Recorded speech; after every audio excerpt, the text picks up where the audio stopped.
We have officially commandeered this podcast. The Moonanites have taken over, and here we are going to give you the next episode of Trapped Under Plastic, the show where amazing entertainment from the 80s is referenced and lost on a 7-year-old boy.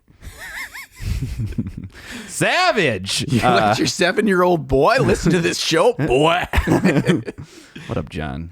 What up, Scott? How was the drive today? Oh, it was good. Was it icy? No, man, no. No, man. It was nice. Smooth ride, low traffic, very little snow on the ground. Yeah. I liked it. We had a random day while you were gone, I believe, in Ohio land. That was 50 degrees Fahrenheit. Or were you here for that? I was here. I got back. Yeah. It was just this Wednesday. Yeah. It got all melty, and then it was like, let's be below zero now. Yeah, and it was an ice rink. It hit 62 in Rochester. Wow. Yeah, on Wednesday. And I was like, Holy cow. And then we had the tornado that ripped through the Midwest. I just want to say Central America. That's not not what it Central is. America. No. The Midwest. My brother had like massive trees ripped down from his place, which is not that far from mine, but we're cool because we're up on a hill covered by forest. So I was like freaking out because I'm like, all the trees are going to go like bloop on my house at the same time. Didn't happen. We're good. Good. We have kind of a stacked Preamble Ramble today because the main topic might not have a ton of meat to it. The first one, it's a good main topic though. No fucking clue. Let's talk it up. We will. Yeah, it's primo. Why do we still have teeth? Yeah. Okay. We still chew things. That's why. There we go. I want to Next talk. one is. I want to talk about human evolution here for a moment. Oh God. So this week, I kind of was my first week in 5 weeks where I wasn't going to have a video come out on Friday. So it's kind of like everything fell into this week. This is where I scheduled everything. Because I was like, I have to like have these big deadlines and stuff I'm trying to uphold this week. So like I took my wife's car in, I had to take my car in, I had a dentist appointment. This is where the teeth comes in. Okay. I had a haircut. So I had like 2 things every single day. And trying to work on a thing that you and I are working on for an endeavor of yours. And I had a lot of writing to do. So I was going to try to do that. And I had to get a crown put on. This was my dentist appointment. Oh, I'm familiar with all that. Oh my God. I did not know the nitty gritty of what that entails. If you don't know, it's basically where they take a giant drill and they grind your tooth down to a tiny nub. And then they fit this fake tooth over the top. So now I'm in the 2-week danger zone of I've got a cap on, but it's not the permanent cap, right? Yep. And I got kind of pissed because I'm like, okay, so 2 weeks I come back. That means over the entire Christmas holiday, I have to worry about this fake tooth popping off. Don't eat chewy things. And guess what's chewy, bitch? Fucking cookies. Oh, no. Well, not in your world. They're fucking crunchy cookies. glass I'm hard. fine with my crunchy cookies. I don't think you can actually do crunchy things either, can you? No, What'd you say? I'm not going to be able to have like popcorn balls, caramels. Popcorn balls. Holy shit. Yeah, dude. Wow. Yeah. I was a bit pissed. I was like, you didn't tell me this. It's not like I was in like excruciating pain. I could have waited 2 weeks or even a week. Anyway, so I'm sitting there in the chair for like an hour and a half just getting grinded on by a dude with a face mask on. And he's grinding on me. And I'm sitting there thinking, I'm just not going to let that go. You just got to say it again. I'm just going to say it. And I'm just thinking, why do we have teeth anymore? Why as humans do we have teeth? Because we chew things. No. Here's my what John was thinking about while getting grinded on by a dude. Yes. Here's what I was thinking. Here was my bright idea where I couldn't see the whole right of my head. Like everything was numb. I felt like Can you normally see the right side of your head? Well, I couldn't see it. Well, I mean, if I looked in the light, really, I could see the reflection. I felt like I was the mountain from Game of Thrones where he's got that Bell's palsy or some shit. You can't move the right side of your face. So the half of the day, I was just like walking around like... Anyway, so I'm sitting there thinking, I'm like, okay, here's an idea. What if when all of our adult teeth come in, as children, all your adult teeth come in, they send you into the doctor, the dentist, and we take them all out. Yeah. One fell swoop. Take out all your adult teeth. Yep. Okay. And then as you grow and your jaw grows or whatever, like every couple of years until you get to adulthood, Or maybe even maybe you do this once you're an adult and your jaw's not going to grow anymore. And you rip all your teeth out and you get the fake ones. Okay. The fake ones look better anyway. Okay. They look like sexy ass teeth. Okay. Okay. I know. Because Joshy Josh has fake teeth on the front, on the top, and they're fucking beautiful. Okay. Shout out to Joshy Josh and his beautiful teeth. Yeah. So rip them all out, put in the dentures. Yeah. Look sexy. Yeah. And you spend less money than you will in your lifetime because a fucking dentist is expensive as hell. Yeah. And you don't have to have that worry. I guess taking all your teeth out is kind of like quite an intense process, wouldn't you imagine? I don't know. I'll have to ask Josh. No, they put you out like under for that. Yeah. And you just wake up and you just got to have smoothies for a week or some shit. So I guess it's kind of like, why do people deal with grass? Why don't we just get like turf across America? They fuck dealing with grass. They do in Arizona. Yeah, the Arizonians know how to do it. Because their grass would just die. Yeah, well, fuck grass. Grass is lame. I hate it. I hate mowing it, taking care of it, grows weeds. Just don't grow it. Or just I can't stop it. You churn it all up and you put rocks. Yeah, that's have fine a rock too. yard. That's fine too. Rock teeth, rock yard. I don't care. Yeah, there you go. Fake teeth, fake yard. Actually, they're more natural, really. I mean, not the teeth, but the yard. The rocks, yeah. Yeah, the rocks. Rocks Because are very regular like natural. grass, that's like Invasive. engineered bullshit. Yeah, exactly. It didn't like Kentucky bluegrass didn't exist in the wild in Kentucky in 1760. Yeah. It didn't. Yeah. They did it for golf courses and for horse tracks. Fucking golfers, dude. Yeah, dude. Ruin everything. Ruining it for everybody. Teeth and grass. So that was what I was thinking about because I should have been thinking through like like businessy stuff or like hobby stuff, like what things I want to paint, what conversions do I want to do. I should have been thinking about that. No, I was thinking about having all my teeth ripped out so I wouldn't have to sit in this chair again. Yeah, I've gotten my wisdom teeth removed. Yeah, that's a fucking trip, isn't it? Yeah, the process blows. Well, not the process. I'm asleep for that, but the aftermath is just like. There's gauze in there. It's got to get replaced. It's bleeding constantly. I can only eat fucking pudding and yogurt. Yeah, and you can't do anything through a straw. Nothing. Because if you go through a straw, it sucks and it like pulls up on that. Oh yeah, the suction. Yeah. Ugh. So you get dry sockets. Yeah, like the thing is all about dry sockets. Got to avoid dry sockets. Like, Right. They were all and I'm all hyper like ventilating over how do I not get dry sockets? Okay, so I evolved my answer from ripping all of our teeth out. And now we're going to go to genetic modification. Okay, genetic modification. Because Elon Musk is going to get this figured out soon anyway. Okay. Let's take a break for a second to deal with my dog, who is literally sitting in the basement and barking at us. All right, we're back. Doggy break. Outside. Yeah. Okay. Bullet had to pee. Okay, so next iteration of this, maybe this is a more realistic one, is genetic modification. So we're born without teeth. Yeah. And you never grow teeth. Yeah. And then you just get the dentures. Yeah. So we get implanted. Our reproductive organs get modified in such a way to produce humans that don't have teeth. Yeah. Yeah, that sounds not invasive. No, it's not. They just put the chip in you. Johnny used to work in the health field, so anything we say about health has some amount of legitimacy to it. Very, very little. Yeah. Genetic modification. I want a third arm, and I want no teeth. Yeah. All right. So that's... Are we moving on? This is what, 10 minutes on fucking teeth? Yeah. Probably. Yeah, okay. we're at 11. All right. Well, do you have anything Preamble Ramble you want to talk about? Sure. Just because I do. Yesterday I played a board game called Hues and Cues. It's right there on the coffee table. I saw the picture on Instagram. I was like, I think you would love it. It was like 1970s edition. I think you'd love it. Okay. Basically, there's like a board. I don't know how many swatches there are, like 500 colors. It's like arranged like, a big color grid. It goes from warm to cold and like whatever. Everything has a shift. And you draw a card. It's got 4 colors on it. And you just pick one of them.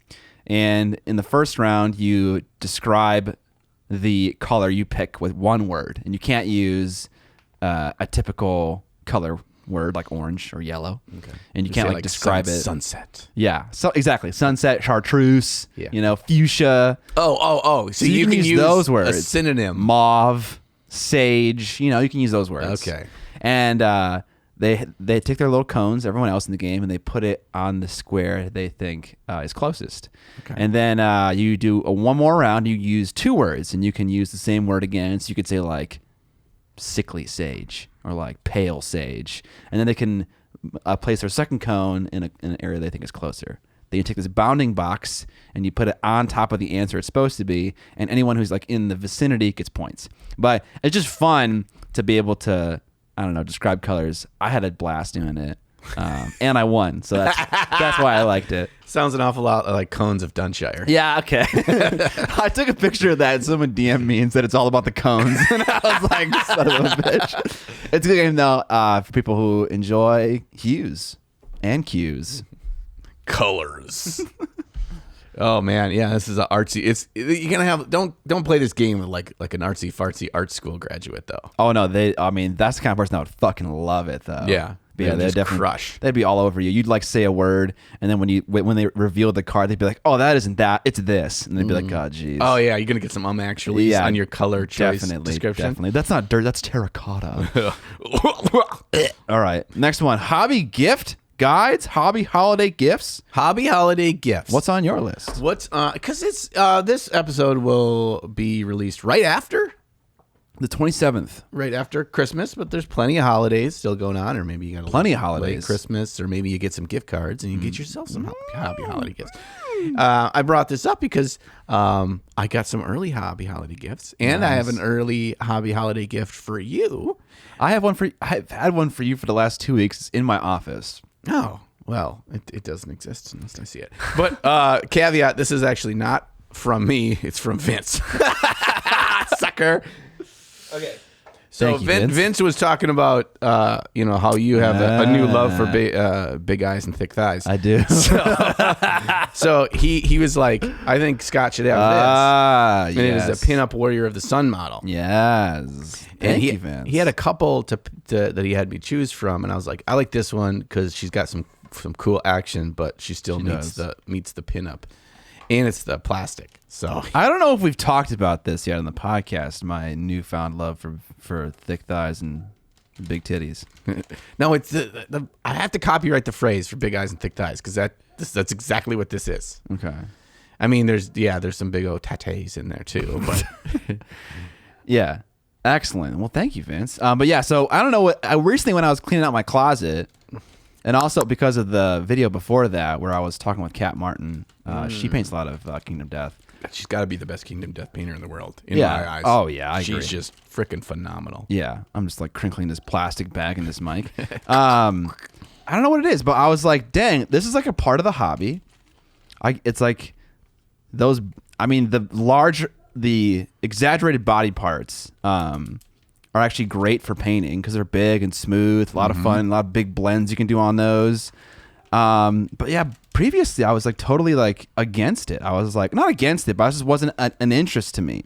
But now I have an interest in painting. I don't know, one or two. I'm not like gonna go out and buy the whole game or anything, but yeah, I want to try it out, and I like that I want to try it out. I'm glad that I want to experience other parts of the hobby, other art styles. I think they're great small canvases for skin. Like, you'll know where you stand with your skin painting after painting one of them. Yes, absolutely. A couple other things I wanted to share that I got. Umbrella Games. So Umbrella Games is a sponsor. Yeah, last episode. About the podcast. And I have an affiliate with them, so people can buy stuff from them and get a better discount. And they sent me this in the mail as a Christmas gift. Oh. It's Abtulung 502 Mastering Oils, Oil Painting Techniques on AFVs. What the fuck, Umbrella Games? Where's my Christmas present, bro? It's up your butt. There's two halves to this podcast. It's up your butt. Okay, so it's like got all these awesome, nice, like, different techniques for, like different things you can use oils for, and then they got pigment section. Look at that rust, bro. Ooh. Yeah, and so I was like, oh, nice, like so much weathering. And like we're talking about historicals and stuff. They like break down the weathering to these really small, beautiful sections. Photos too. I know, super crispy, really well color balanced, and damp and wet dirt. That's the kind of thing a fucking historical painter would talk about. Stains. It's been a while. If you want damp earth, damp French earth from the 1800s, you need to use this specific paint. No, get some rust streakins. Anyway, I thought this was pretty fucking sweet. Which is different than regular rust. Wet mud and lower hull work. Yeah, there we go. You need that lower hull. There we go. That just looks like someone just put some dirt on it. Yeah. I think you should just... For the audio listeners, John is just leafing through a book right now. and saying what things I'm looking at. So I got that little Christmas gift. And I got another little Christmas gift. Remember when we had Don on? Yeah. Also, what the fuck? There are two halves to this podcast. Where the fuck's my board game? Well, we see where people's allegiances lie. So Don was kidding, talking. by the way, I don't care. Don was talking about his game. He was super excited with. His hobby. What he'd painted in the last 2 weeks was stuff for a game called Don't Look Back. Yes, which is like a 80s themed horror game, miniature game. The owner of the game reached out to me from Black Site Studios, and he's like, "Hey, I was told I need to contact you because we're selling a buttload of our game." And I'm like, "Awesome, man! It sounds so freaking cool the way Don described it." And he's like, "Yeah, that's and they said that I should contact you because you guys talked about it on the podcast." And I was like, "Oh, cool." And he's like, "I want to send you the game." And I'm like, "Wow, man, that's nice." He's like, "Yeah, it's a little Christmas gift." And so, nice. That's cool. We got Don't Look Back. Don't Look Back. Tabletop horror experience, written by Matthew Burns. Matthew Burns is the one who reached out to me. Nice. And so it's got the base game, but there's more. Can we crack it open to see the minis? Or is this we keep it in shrink wrap? Sure, I don't care. Oh my god, the expansions are VHS boxes! Dude, this is the most exciting fucking thing ever. That's so cool. The expansions come in VHS tape boxes. Oh, and that's so cool. They got the wraparound with like the weathering of like how the inside paper would get kind of shreddy over time, so it looks like it's from the 80s. Yeah, dude, shreddy spaghetti. I fucking love that. Yeah, that is a great product idea. Yeah. Holy cow. That was the thing that excited me the most. So Honestly, I'm glad that yeah. I'm glad that you like it. And then a whole bunch of these, like more minis. Okay, maybe we don't need to open these. Sammy the Bunny must be a different villain. So in this game, it's a cooperative game where it's AI controlled. The killer or the bad thing is AI controlled. That's similar to Blackstone Fortress. You have AI controlled villains. Yes. Yep. And so we got Blade Cops, we got PSC combat drones, and we got Sammy the Bunny. And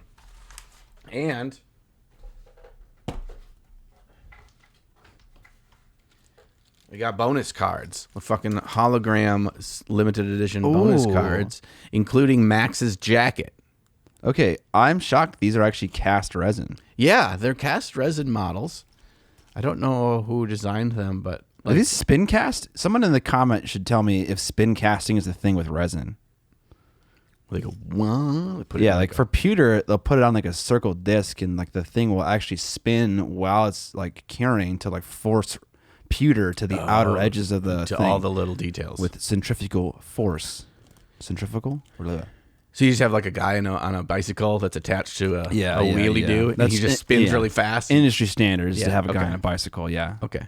So I'm pretty excited to try this game out. Yeah, I'm actually pleasantly surprised the models are cast resin and they're very nice, quality. Yeah, it's really cool. Oh my god, there's a VHS in the I know, there's another VHS. Yeah, the characters. So yeah. Anyway, it looked pretty cool. So thank you, Black Site Studios, for giving me some little early Christmas gifts that Scott doesn't get. Yeah, specifically John. Just me, nobody else. Scott and I will play it someday. Absolutely. Thank you, Black Site Studios. So yeah, hobby holidays. Do you have anything that's on your holiday Christmas list? Because we can talk about this because it isn't Christmas yet. Not to sound very well off, but I feel like normally when I want something for the hobby, I'd just go out and get it because it's a business expense and I can get it. Yeah. My wife made that comment to me this year when I had some ideas that were hobby things, and she's like, just buy it for yourself. Right, yeah. And have the business buy it. And I'm like, oh yeah, that's probably a good idea. I didn't think of that. Yeah, so and it's not like we're rich. It's just that it's a business expense, so you can write it off, so you're not paying less taxes to the fucking tax man. Yeah, it's untaxed money. Yeah. So if you have fucking A. Oh, fucking A, you just broke it. We're good. So, if you hobby a lot and, maybe you do commissions or maybe you do something else that makes you some money in the hobby, you should start an LLC. Oh, yeah, absolutely. And then you can put all your expenses that you put on the hobby, run through the company. Now, it is some work. You actually have a company. You got to re-up it and deal with taxes differently. But an LLC is pretty simple. Very simple. And this way, you get the tax cut. You're not going to be like bringing in more money from doing it this way, but you're saving yourself money from the tax man by doing that. So the only key is that over the course of the first 3 to 5 years, at some point you need to show that you're making some money. But generally, if you earn over $600 US, that is the point when the IRS is like, we can tax you. So that's kind of like your point. Yep. In a year. So look at that. And that's not like after expenses. That's like someone paid you $600 to do this commission. Now write off all the paint, everything you bought for the hobby. And it doesn't have to be just literal, that stuff. It can be like a percentage of your internet, a percentage if you stream. Of your home, your home. Everything. Electricity. There you go. You go get tendies. Now you can pay for hobby equipment and tax-free dollars. Look at Trapped Under Plastic, where we give you tax advice. Yeah, we're financial advisors. Yeah. We're not. No. Do not take advice. We're going to find out. Someone in the comments is be like, we've been doing this illegally all along, and the IRS is coming for us. They're going to be knocking on our door. We have a large percentage of our audience who are IRS employees, actually. Completely coincidentally. Not that we are being watched or anything. I guess in terms of hobby gifts, one thing that I would want is just probably like some rarer figures that you can't find like easily anymore. Some old Spirit Mirabilis figures. Oh, baby. Yeah, Kickstarter that's kind of just come and gone, something like that. Did you see that? How much money they raised? Maybe this is the news section thing. But they sold, I know, over 800 copies of the King Arthur bust. No, Spira's. Oh, they're fundraising. Yes, Broken Toad. Yeah, Bright Friday. That's what it's called. Broken Toad.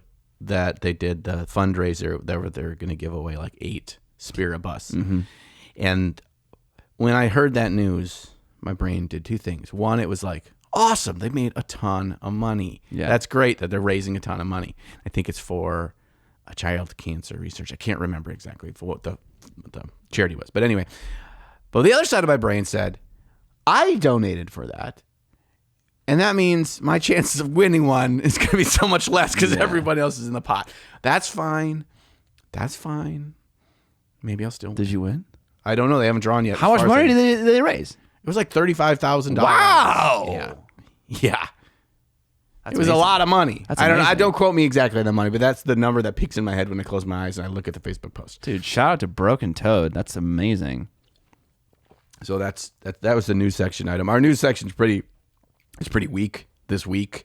So just mentally say, oh yeah, this was a news item. They just talked about it earlier. Give us credit for that. So yeah, I didn't have particular hobby things as well. Like I want to get a new setup, a wall of cabinets and stuff. But again, fuck IKEA. Wait, why? Because their shit never is in stock. Oh yeah, I can't get that's bad news for me because I needed some fucking desks and shit. Well, we've been there twice in like the last month and a half, and then I'm on like I signed up for email mailing list that they'll email me when the 2 certain products that I want come in. Yeah. The one they emailed me that it was in, it's the Billy Oxford glass door case. The problem was they emailed me that it's in the day before Thanksgiving. And I'm like, okay, so I have to go up there. And they also say in the email, note, we have a lot of people that had this item saved to be notified for. So if you're interested in it, you should probably come soon. I'm like, well, fuck you then. I guess I'm not. Do you go to the one in Bloomington? Yeah, it's the closest one. So yeah, I have to, and they can't ship it. You have to pick it up. So anyway, so I don't know when I'm going to finish that. But I was hoping to do some stuff for that. I've got more lights that I want to get, but that's all like expensive stuff. Oh, like gear. Yeah. Oh man, dude, my gear list for the office is a fucking mile long. It is disgusting. I bet.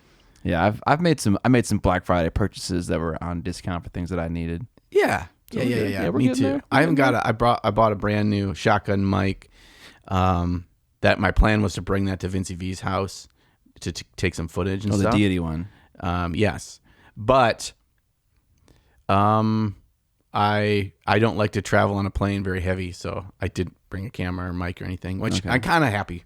I know I'm sick of doing everything in front of a camera, and that was just nice to do that. Anyway, getting into the main topic. Of the weekend. We are. But what we painted first, or is there something else you want to discuss? No, I was just trying to think if there's anything from a hobby-related standpoint that I asked for. That you want. I wanted more of those golden so flat paints. I still haven't tried that out yet. Yeah, I got Vinci to try them over the weekend. God, I'm getting into this. Okay, shut up, John. What we painted? What'd you paint, Scott? Not shown here. I finished Windermere and I finished Roderick Harlaw, 2 non-combat units from my Greyjoy army. God, they sure look non-combat, don't they? Oh yeah, those minis. They got whole books and shit. Get out of here. Yeah, it's just like. Yeah. Wait, no, I like them. They're simple. Fucking fat white guys with holding the fucking quill pen. I like simple minis. They pan out real quick. Yeah. So now I have 12 fully painted miniatures for my Greyjoy army. 12. I know that because they all fit in a unit tray. And nice. 12 miles can fit in a unit tray. Nice. So if you just put out that unit tray, people are like, oh, it makes no sense. It's a unit of fat old dudes with fucking books. It's gonna be easy game. Yeah. That and I printed a fuckload of miniatures on my 3 3D printers that I have access to right now. Before we get into the 3D printing stuff, I wanted to comment on your painting because I saw both of those paint jobs. Yes. And it looks to me that you took a slightly different main color instead of a more greenish blue teal as their main cloth color. It was slightly more in the blue spectrum. Was that right? Or am I making that up? Like you wanted them to feel like part of the same army, but they were just slightly different? Okay, no, they look more of the same here. So whenever I paint a motto, I kind of use similar colors, but I mix them differently each time. So there's going to be some difference between them, but not too much. No, it does seem a little more in the blue spectrum. I stand by that. Yeah. Which is not a bad thing, I think, because it still feels like they're part of the same army. Yeah. But, like, you can tell they're non-combat guys. You know, the combat guys, they got to look a little bit more green. Yeah, they got to match in with our surroundings. Yeah. That was the intention. Yeah, these guys are up on the hill, like 2 miles away. It's like a fancier fabric. Yeah. It's more blue. Yeah. More blue dye. I mix Chimera blue and Chimera green blue shade, although it doesn't make a fucking difference, to make this color. And it's nice. And then I have a couple other colors that I use. But then I kind of I throw in random shit all the time. Got a little birdie cheap in there. A little cheap. But yeah, so I 3D printed a lot of stuff, and we're going to do a little fun thing right now. Okay. Each of these rows next to me is a printer, an 8K resolution printer, a 4K, and a 2K, or if you want to get specific, a 2.5K. And we're going to have John see if he can identify which row is which after perusing a couple of the miniatures. So why don't you... and I did a little bit earlier. Now, the clue is written on the bottom, so don't look at the bottom. Oh, shit. I should have looked on the bottom earlier, so I came across as really smart. You can also compare them like 1 to 1. Just doing that. And you can mix them up too. I don't really care because it's all written down. But yeah, so I've had access to a Elegoo Mars Pro that was loaned to me from a local person named Ken. Thank you, Ken. I own a Frozen Sonic Mini 4K and 8K resin printer. They recently sent it to me. The 8K is maybe up for pre-order right now or not. It's in pre-release, and they wanted me to make a video about it, and I didn't mind. And so it kind of sent me on this rabbit trail. Rabbit trail? Is that a phrase people say? Down the rabbit hole. Down the rabbit hole. I've been like learning about all the technology in 3D printing and like stuff like that, and I got in contact with some people who like are very smart about all this stuff. The owner of the Atlas support group Discord, like they're super smart people. Robert Atlas himself. Robert Atlas, yeah. And they've been helping me out, kind of like make sure my info is right, and they're even going to peer review my script to make sure I'm not misleading people. Oh, fuck! Now I'm thrown all off from the big one. The big one does make it challenging. I thought it was pretty on the small ones. I thought I had a pretty. God damn it! Now I feel like I'm in reverse. But there's a lot of interesting findings about when I compare these 3 printers, and I'm making a video about it. It'll probably come out soon. Definitely before Christmas. It has to come out before Christmas. Squarespace. Bing bong. So before you looked at the big guy, what did you think the breakdown was? Before I looked at the big guy, I thought it went in descending order: 8K, 4K, 2K. 8K, 4K, 2K. Yeah, that's just That was my gut after looking at the smallest ones and that line of fairies. You are wrong. It is 2K, 4K, 8K. It's funny, okay, because when you should have let me fucking finish, then I would look like a smart guy. Wow. Because when I look at the big guys, I was flipped. See, I thought it was going to be the reverse, because when you look at the big guy's belt, it's strangely better on the 2.5K printer than it is on the 8K. So I don't know what was happening there. Right? No, I look at I look at the big flats of the skin. Yeah. And in the big flats of the skin, the 8, 4, and 2, it's pretty apparent. The 2, especially the layer lines. But I mean, like, this does kind of resonate with what the video is suggesting, is that sometimes it helps, sometimes it doesn't. Yeah. To have more resolution. I thought that if you looked at the two mini ones, the 8K and the 4K, just the 8K just looks crispier overall. But it's like, it's not that much. No, you know? the tiny ones, it's so freaking close. I was like nitpicking on like a couple of little things that I thought this tiny detail looks slightly crispier. So I was like, oh, that's probably the 8K. Yeah. But those are all very close. Use the same resin in every one. That's cool too. Same resin. Every single one got dialed in with the Amare Labs Test Town. Same environment. I love doing that in Amare Labs Test Town because it prints so fucking fast. I know, and yeah. you get immediate visual like recognition of it's what nice. I like it a lot too. It's a little unquantifiable. It's kind of just like a visual examination, but there are some things that are pretty easy to tell if like you are under or over. Yeah, when I was dialing in my my DLP printer, and I would share all the photos of those to the Atlas support group in the Discord. Yeah. And they would tell me the things to look at. They're like, actually, they're in the line of checkerboard line. Mm-hmm, yeah. They're like, notice how there's a slight curvature on the bottom right one, and they're like, that's showing that it's slightly underexposed. And now you know for next time. I know. So now when I get the fucking 8K, I gotta go through that, or you'll just tell me what your settings are on. And yeah, because they're probably gonna send you the same resin they sent me. Yeah, and I'd be happy to. So did you have to tweak it much from factory defaults on the 8K?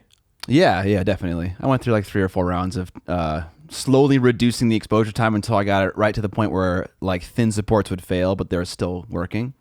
So it's right in the money. Yeah, that's the edge you walk, is you want the thin supports to support, but just barely. Yes. You want it like you pull it out, and half the time you pull it out, it like breaks off in your hand. Yeah. That's or what it's you like want. kind of like wobbly a little bit. But the Elegoo Mars, man, I had so many problems with that one. But mostly because there was a Magna plate on it, which is like some magnetic thing, and it's like super smooth. I just ripped it off and then scuffed up the metal surface of the actual build plate, and then everything stuck just fine. Mm-hmm. I have one of those magnetic plates for my, both of my big plate ones for my Anycubic. Okay. The Mono X and the Mono X Ultra or whatever, which is their 4K. And it's a give and take. You get more until you dial it in exactly right. You get more fails because doesn't adhere well. Yeah. But once you get it and it's dialed in, it feels so good. You're just like cracking an ice cube tray. You're like, dude, I had 3 fails in a row, catastrophic. Nothing was attaching to it, and I was like, "Fuck this!" and I ripped it off, and then it worked fine. Yeah, definitely. It definitely is more temperamental. Yeah, because it makes sense too. Because like the in-house, they're balancing everything to the exact material of how they produce that thing, and so when you get the right out of the box, their baseline specs, it's based on that. So you kind of have a starting place. When you throw this other factor, this other variable in, and it's like you have to start from scratch almost. Yeah, so not exactly fun. But that was my hobby, though. A lot of 3D printing, some painting. A lot of 3D printing. Well, you checked a couple of boxes. That's a lot of shit to print too. I printed more shit than that too. That like more like geometrical shapes, like just like spheres and things, just so I could like test some theories I had. But much less interesting stuff. Yeah, but like there's less variables for you to really focus on. Like, do all the triangles come to like this crisp point? Is there any bowing? Yeah. Circle purpose. Exactly. Yeah. I love that. That's the kind of stuff that I would never do because I don't have the patience for. So I'm glad that you do it. I'm glad that you do it. Yeah, I'm just like killing my entire family slowly because like I have 3 resin printers running all at the same time. I have the air purifier running too, but it was just like, this feels bad. They're printing like right on your bedside table where you sleep. Yeah. Go to sleep, little one. What I painted was I spent a buttload of time painting a bit of my Golden Demon model. Did you bring it? No, because it's not done, and I don't want anything to happen to it. I was fucking hyperventilating going on a plane with it, like smushed in my backpack, squished under a seat in front of me. Do you want to say anything about what you're painting? Yeah, we'll get into that when we get into the main topic, I think. Okay. But Can I ask you a question? I'll show a picture, like the picture that I sent you of the whip. I'll put that in the document, and so that can show right now. Okay. But it is a custom converted grotesque model for the Dark Eldar. Okay. And I spent basically 2 days doing the skin. So roughly 8 hours the first day, 12 plus hours the second day on just the skin. And it's not done, but it is like to a level where I want to move on and then adjust things afterwards. I like how kind of soft it feels. The skin feels more like a surface that's not a rock or a piece of granite or whatever. Yeah. And then I moved on to the metals on his giant like forearm guard things, and then his helmet, which I did those in like a teal color, go down to like a purple shadow. Mm-hmm. And that was a lot of work because there was a lot of futzing of getting light placement right and making sure that the light amount was big enough or whatever. And then working on some like bounce reflections and secondary light sources and stuff where it looks shiny. I want it to feel like it's a metallic surface, or just a highly reflective surface, but it's not a silver. Yeah, it's not that glossy. It's not a silver. It doesn't go up to like a pure yellow white on the highlights on that. Except for the helmet, like your main light source point, it's got a really bright like ding right in that, which draws your eye right there. So and it was green, right? It's like a teal. Okay. Yeah, it goes from a fantasy games color. I just freaking problem. So you have your own paints. I didn't have my own paints. Yeah. And with the colors I ended up picking, like most of the main colors, I didn't own those paints. Are you going to buy them? Maybe. I ordered the. You definitely should. The golden ultra or so flat kind of vibrant set was a set that they have of 6 colors that I don't own. That Vince had that. He had it out. He was painting a lot of his stuff with that, and I wanted to buy that set anyway, and I found it on sale on Amazon, so I just bought that. So like I used their teal in that. It's kind of like my step up from the mid-tone. Yeah. But like the darkest color was a fantasy games color. Vallejo fantasy, like Vallejo game scale colors. Oh, scale fantasy games. Yeah, I don't have any of those paints. I don't either. What? But Vince is weird. Okay, Vince doesn't have like a set of anything. Is it one of these ones? I do have one set, and it is kind of greeny and bluey. Is that? Do you want one? Is that fantasy? Yeah, it might be this one. I took a picture of it. You can have it. I would just borrow it and bring it back. Sure. It might be this riff green, but it's a blue. I don't remember. Okay. Anyway, so yeah, a mid-tone, the color that I brought in to add some warmth into the skin was one I don't own. That was frickin' Vallejo Nocturna from their Crimson set. So remember Vallejo did this Nocturna line of these sets in boxes like this. They had like a evil flesh, an elf flesh, malefic flesh. They have a Crimson one.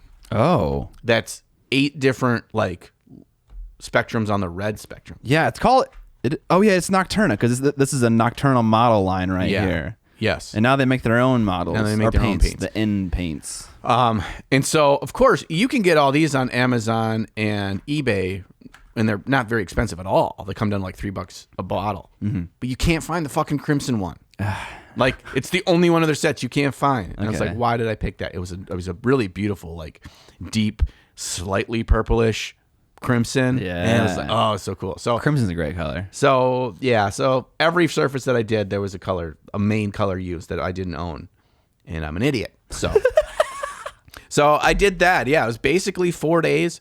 I got, half a day on Friday, half a day on Monday, and 2 packed days on Saturday, Sunday of painting that. And I'm like not even halfway done with the model. So that was what I painted. It was a lot of painting. Yeah. But we'll get into that's a great segue. You want to get into it? Segue. Let me just double check this one. Okay. So while he's checking that, John went to Ohio to hang out with Vince and also Sam. Did Sam drive there? I thought Sam was going to go with Uncle Adam. No, Uncle Adam couldn't make it. Okay. Despair green is the green I used. That is not in this set. Okay. We tried. Uncle Adam couldn't end up going, so Sam flew. And I flew. Sam came in on Thursday night. I came in on Friday morning. Okay. And Tommy Lyons of Warhammer Weekly fame came in Friday night. Nice. He drove up from Kentucky. Nice. So it was the 4 of us. And so Sam, Vince, and I all worked on Golden Demon pieces. Vince painted one start to finish. I don't know how he did that. In like 2.5 days. And Sam is doing a dual piece. Nice. And he's posted some of his pictures on that. The dwarf and the troll. Yeah. And he's like, he got it to 80%, and he's going to go home and then kind of like assemble it, do the base with the water and everything and the water splashes, and then kind of finalize stuff from there, which makes total sense. Yeah. That's what I would do too. But yeah, he freaking cranked that out as well. And I sat there fucking stippling dots for 4 days. Okay, so you went there to hang out.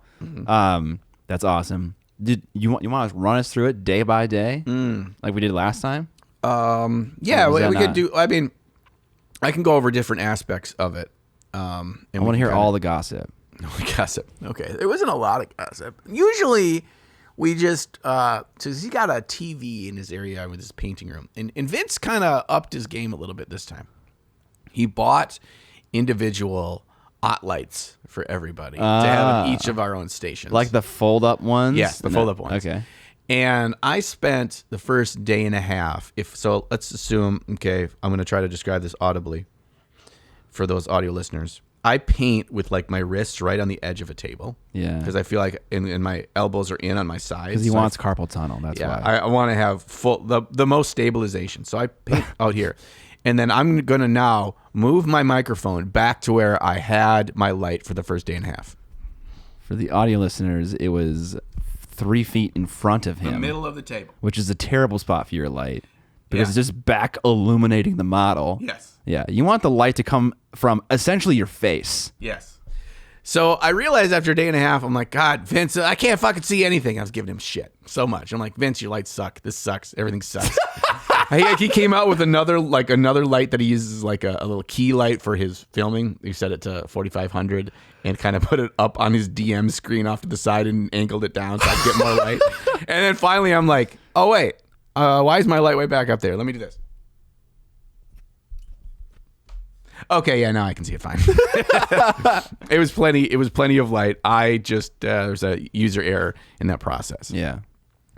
So for me, kind of the biggest takeaway, the biggest breakdown of this was it's always good to get away, hang out with your friends, do some painting, talk about whatever. Like the painting time goes faster for very monotonous things. But for me, the biggest thing was to get out of my own environment at home to kind of help kickstart my mindset to competition painting. Because I haven't been in that mindset for like a year and a half, maybe longer. Like I just haven't painted for that. Yep. And being in a physically different space around people that are trying to accomplish a similar or same task. Yeah.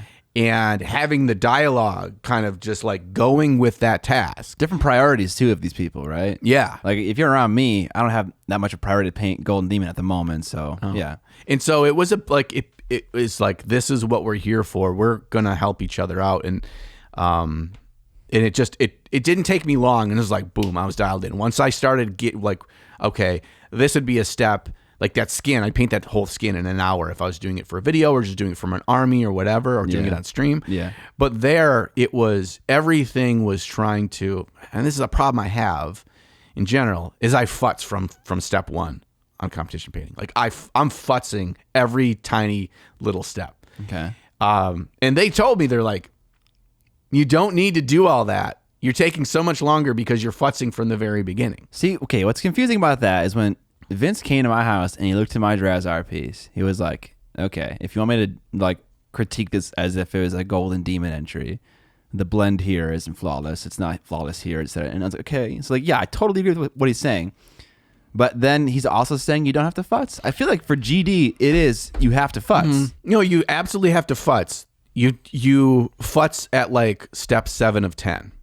Oh, yeah, okay. Sure. I was futzing from step 1. Some don't. Some are very meticulous about how they apply base coats. Yeah. So I don't know. Yeah, I was. Right? Who knows? And I mean, their styles and how they approach things are so much faster and better than me. So I was just like, I didn't know where I was going. I couldn't entirely visualize how I wanted to look in my head, especially since I'm basically doing a painting style that I've never done before to this level.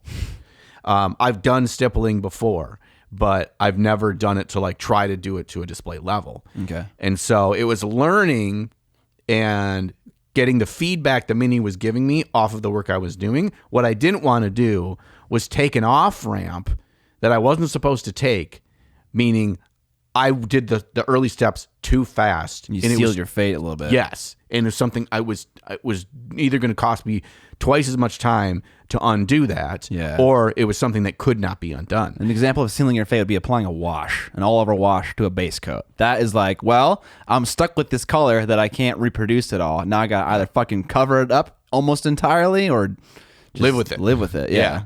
Yep, exactly that. So it was fun to go through that process. And you know, I was talking about talking shit.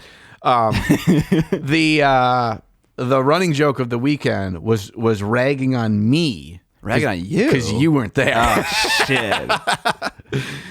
I thought for sure you were going to talk some smack on me a little bit. I don't know if there was a lot of smack talking on you. That's amazing. The only smack talking on you was the fact that you weren't there, so we couldn't smack talk on you. Because it's not as fun. I want to be there, dude. I know. Well, we already have plans, you know. Yeah. Vince. Well, while we were there, Vince was talking about Vincey GameCon. Fucking hey, which is where we get together. He had like a whole fucking agenda figured out by the end of the weekend. Hell yeah. He's like, we're gonna do like a 3-day D&D campaign. In the daytime, and then in the afternoons, early evenings, we just chill and we paint for fun and we hang out and I don't mind painting. I kind of wanted to paint if I were to do a thing like that. Yeah, and then in the evening time, it's fucking game on. Play some fucking Warcry. Play some More Time. Play some Rain in Hell. Play some Age of Sigmar. Play a Song of Fire, Conquest, and Kings of Way, and that was something that Vince got on, and he mentioned it in the text group. You're talking about rank and flank games. Yeah, Vince. There was some shit talking about A Song of Ice and Fire. Vince is not a fan of rank and flank games. So he lumped all the games that do that these days together. Sure. Song of Ice and Fire, Conquest, and We Have Kings. Right.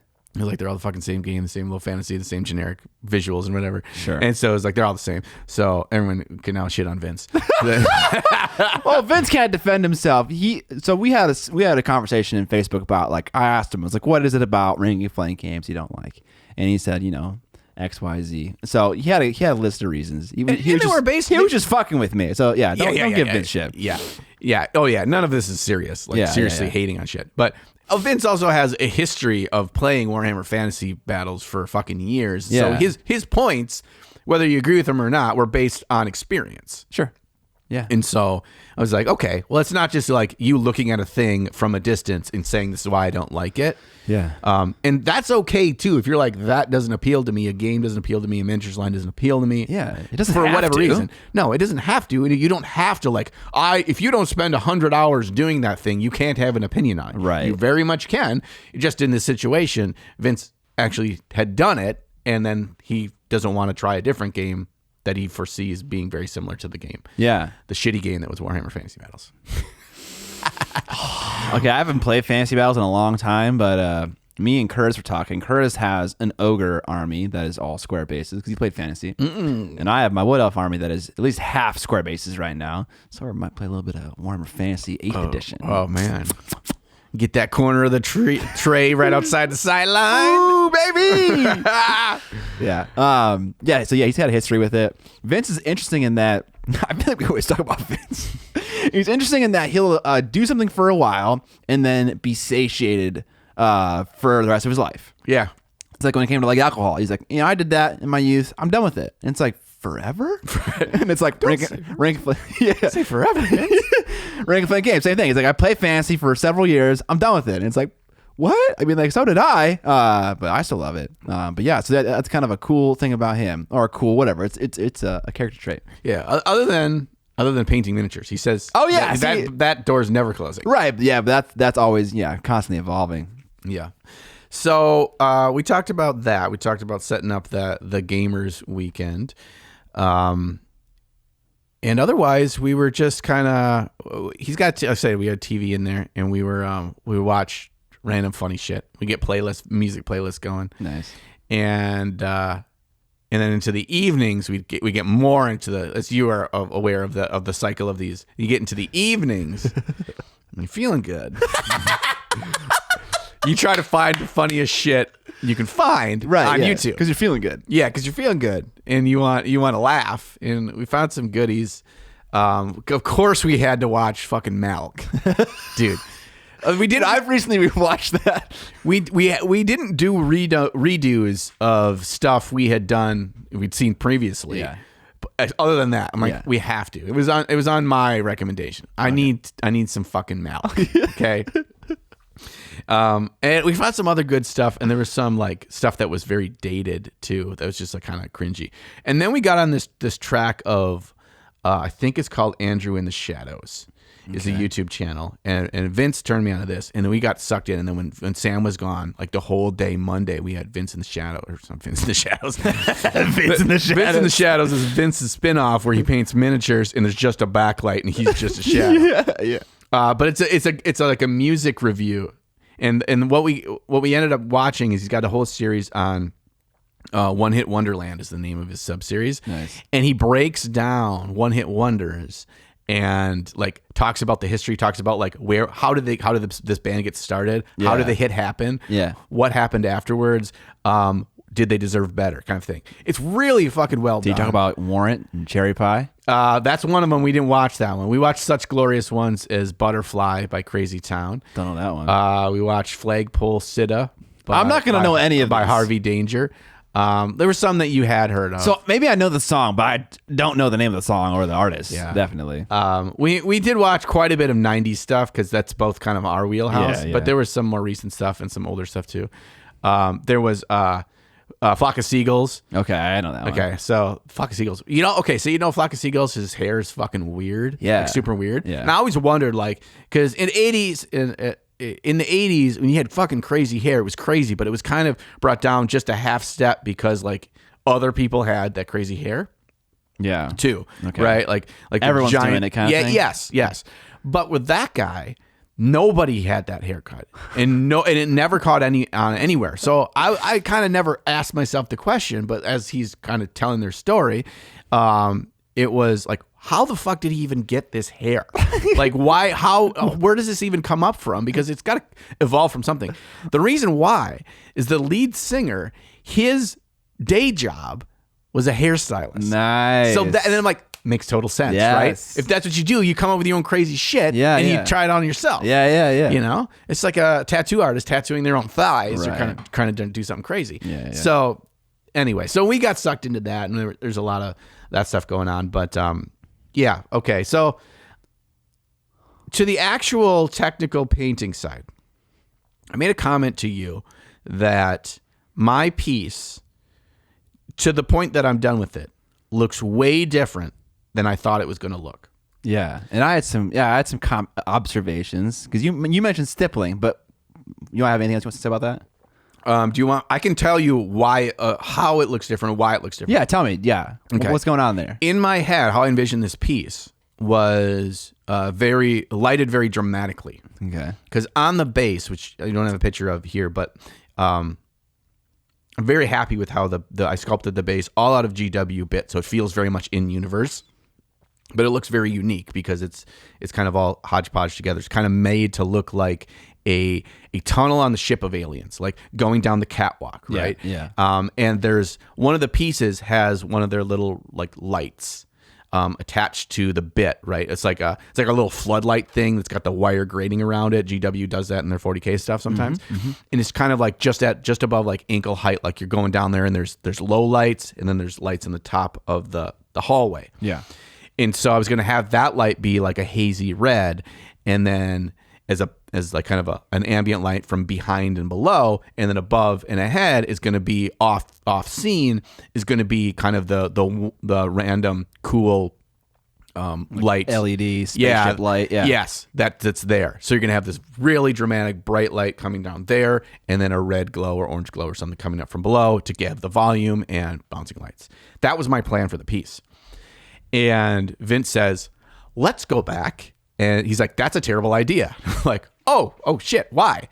Like, let's go back and look at all past Golden Demon winners and tell me which ones have dramatic lighting. The answer is none. Yeah. Why? Every detail of the model needs to be like highlighted, illustrated, and cared for. I mean, that's kind of part of it. And I think you could still do that in that style if you've done well. But the reason why is because this is what Sam and Vince said, and I kind of came around to agree with them, is because it takes the focus off of the product, and it takes the focus onto the scene and the painting style. I agree. And so I'm still going to have that light, and there's still going to be a bit of that, but I did more of a universal light for the whole model. Okay. Yeah.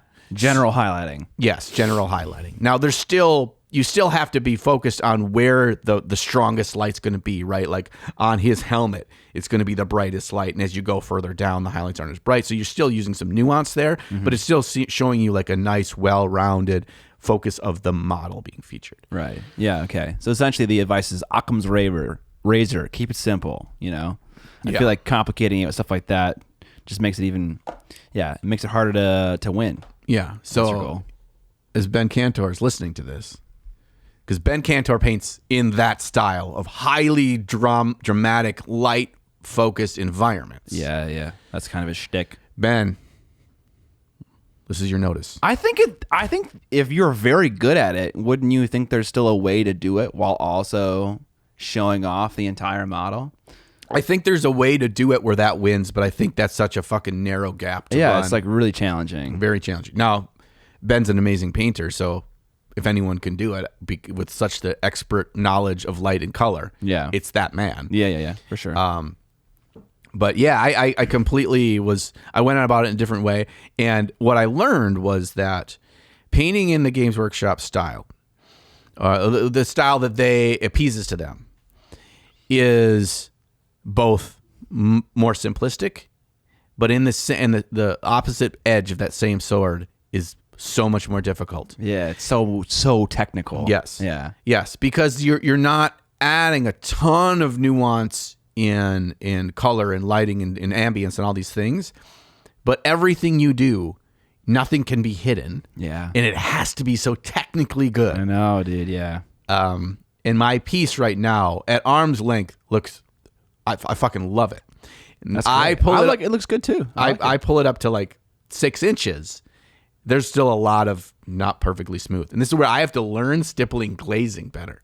And a lot of it was stippling glazing where, yeah. Oh, so it's stippling with very high dilution paints.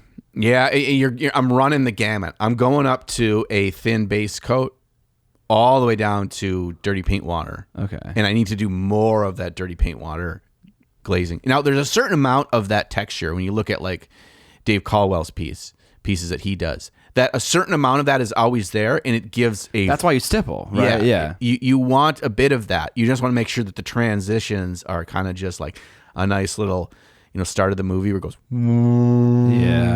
like it just goes up. Yeah. You know what I'm talking about. I'm looking at it right now. I like this little highlight you got right at the bottom of the visor right there. Yeah, I've got a reflective highlight there, and I got a bigger one on the opposite side because it's much more in shadow and you can't see it in the picture. But, Yeah. But oh, it's good. Yeah, it's great. It's a great starting point. See, in my head, if I were painting this, and the reason why I painted Drazar the way I did is I love to mentally check things off. Like if I looked at this skin, and I'd be like, I have to go through and do a refining pass across the entire skin, and that's just so much tedious and monotonous work that I'd have to do all at once. That would kind of like be sad for me. So I'd like work on his pec and finish his pec, start to like 98%, and then I'd do each muscle because I can't handle doing that much refinement all in one step. And I had a breakdown about. Was it similar to your pink robot breakdown? Yeah. Oh man, that was a running joke too. Oh no. Because they shit on me for the first like 6 hours of day one. That I was painting that thing. The whole fucking thing was gray.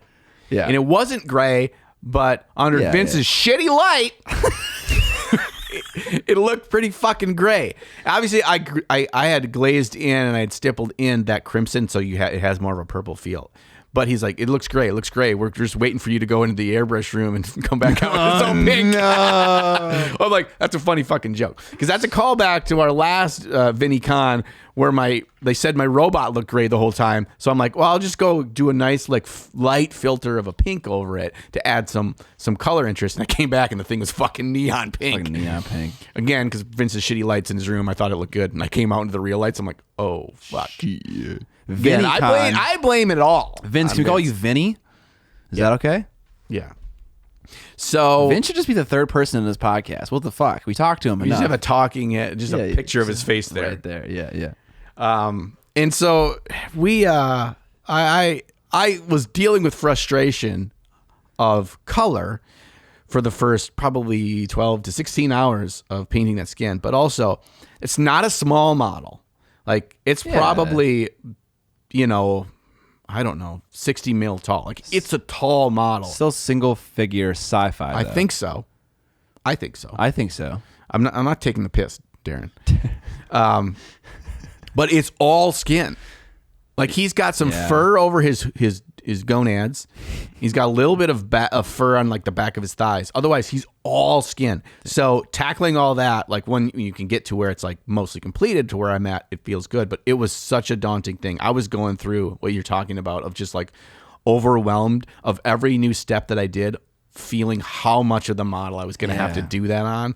And it was like soul crushing. But it worked well because I was in an environment where we're talking to people, we're bouncing ideas off each other. Every 30 minutes, we're putting our minis down and rotating them around. And giving feedback and giving stuff. That thing, like, I really enjoyed painting to a high level with that instant feedback of someone looking at it, holding it in their hand and saying this, this, this. And we helped each other a lot. Mostly they helped me. But there was a lot of stuff. And people was like, egos were checked. Yeah. Like if I said something to Sam, which is crazy, right? If I was like, Sam, I think it would be cool if this was more like this. He wouldn't be like, no, I don't know more than you, whatever. He'd be like, oh, okay, cool. Let me look at it. He's like, yeah, okay. Or he'd say, that gets me thinking. Let me maybe say what you're going with and tweak it a little bit and gets me more excited. And so I think having that made me feel like it was a really valuable weekend. I wish I would have been able to have them with me for the whole paint job. Yeah. It's because the difference of like sending them pictures, as you go, things change. And again, like I should have brought it because I think it looks so much better in person than it does in picture. Although it photographs well at where it's at this point. Yeah. But like the nuance of the skin was a lot. A lot of painting. You were saying 16 hours of painting a day? We'd get up. We typically start about 9 a.m. Well, I mean, we start at 9 a.m. and I typically be done painting about between midnight and 2. When did you go to bed? 2? Yeah, midnight. 2 a.m. typically. Did you watch Love Island in bed? I did not. Damn. Because Sam got there first, and so he took the Love Island room. Okay. So he was watching. Oh yeah. So there was comments to be made about Sam being excited about Love Island at night, but I don't know if he ever did or not. I didn't check with him. I doubt he did. It's a personal. It was like a personal moment for him. I didn't want to intrude. You know, You stuck at the door. hey, you watching? I'm gonna get started up for you. Let me just snuggle up next to you in the bed. Watch some Love Island. Yeah, that was it was a lot. Yeah, so roughly 9 a.m. to between 12 and 2.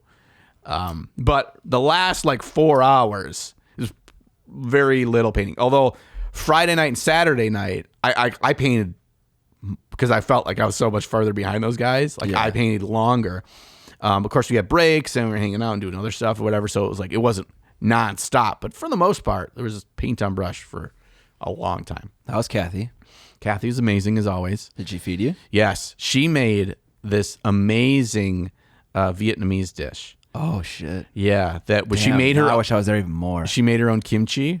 Fuck. And she taught me That's about Korean.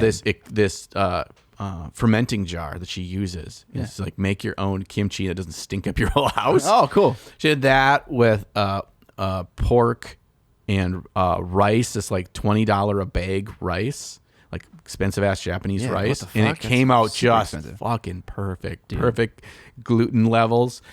In the broth on this dish was phenomenal. Yeah, so I got the recipe from her. I got all the stuff. Had some gochujang in there. Get that gochi. Is it Korean, not Vietnamese? Because gochujang and It's kimchi Korean. are Korean. Yeah. Maybe it was Korean. Not to actually. Yeah. No, you're right. Yeah, I've been super into Asian food of all types because of my trip to New York. I had a ton of Asian food there, and I've always been into it. But yeah, I'm like fiending for it.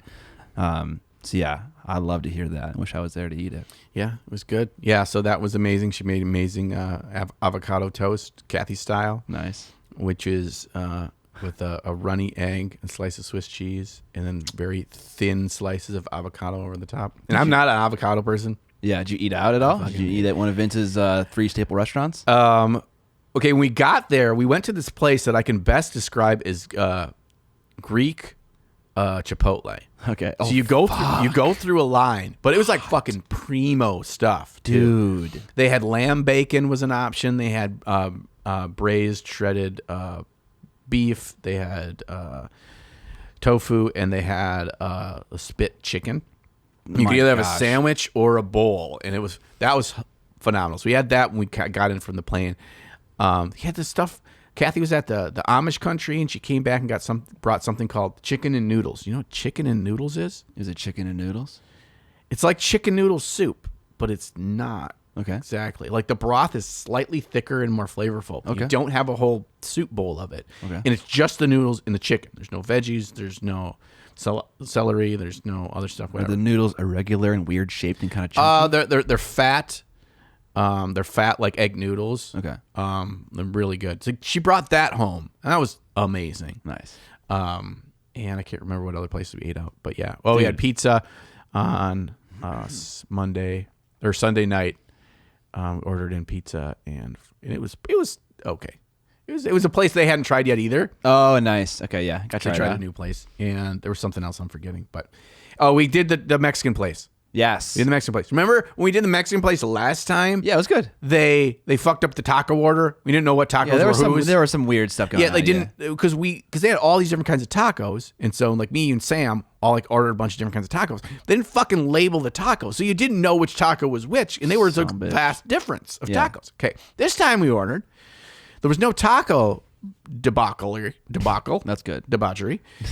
But they fucking forgot my order. They just didn't put it in. No, dude. They just didn't put it in. Was it delivery order? Yep. Son of a bitch, dude. Yep. And it took like over an hour to get it the first time. So everyone chipped in, and I got a fucking sampler platter. I had a little bit of everybody's, which honestly was pretty fucking awesome. Nice. So I got some nachos, I got some quesadilla, I got some fajitas, I got the tacos. Like, it was fucking great. Sounds great. It was great. So yeah, food was awesome.